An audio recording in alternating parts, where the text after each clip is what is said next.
Hi friends, welcome back to my channel. నేను ఇవాళ వచ్చేసి చికెన్ పకోడీ చేశాను. అది ఎలా చేస్తానో చూపిస్తాను. చికెన్ తీసుకొని దీంట్లో అల్లం వెల్లుల్లి పేస్ట్ వేసుకోవాలి. అండ్ ఇప్పుడు నెక్స్ట్ దీంట్లో 2 టేబుల్ స్పూన్ ఆఫ్ కారం పొడి వేసుకోవాలి. అండ్ నెక్స్ట్ ఇప్పుడు కొద్దిగా ధనియాల పౌడర్ అండ్ కొద్దిగా గరం మసాలా వేసుకోవాలి. అండ్ ఇప్పుడు నెక్స్ట్ దీంట్లో తగినంతగా సాల్ట్ వేసుకోవాలి. అండ్ ఇప్పుడు next 1 table spoon of cornflour add చేసుకోవాలి. అండ్ ఇప్పుడు నెక్స్ట్ దీంట్లో 2 టేబుల్ స్పూన్ ఆఫ్ శనగపిండి వేసుకోవాలి. అండ్ ఇప్పుడు మొత్తాన్ని ఒకసారి కలిపేసుకొని కొద్దిగా వాటర్ వేసుకుంటూ కలిపేసుకోవాలి.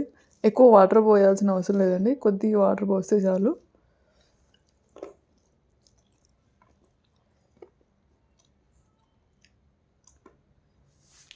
సో ఇప్పుడు మొత్తాన్ని కలిపేసుకున్నాం కదా. ఇప్పుడు మూత కానీ లేదా ఎలాంటి కవర్ కానీ వేసేసి ఒక 1 అవర్ పాటు పక్కన ఉంచేసుకోవాలి.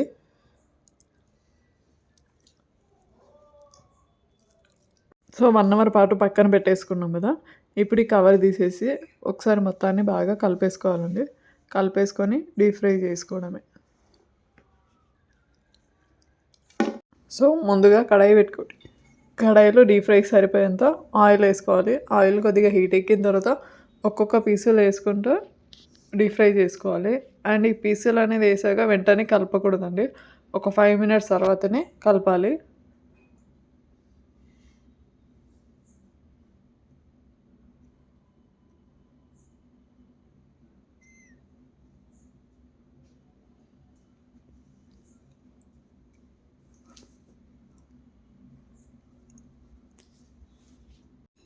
సో చికెన్ అయితే బాగా ఫ్రై అయింది. అండ్ ఈ ఫ్రై కూడా మనం మీడియం ఫ్లేమ్లోనే వేయించుకోవాలండి.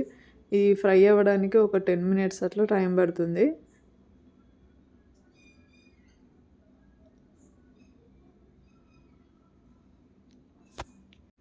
అండ్ ఇప్పుడు నెక్స్ట్ దీంట్లోనే ఒక 3 పచ్చిమిర్చి కట్ చేసి వేసుకోవాలి. అండ్ కొన్ని గుప్పెడంతా ఒక కరివేపాకు వేసి వేయించుకోవాలి.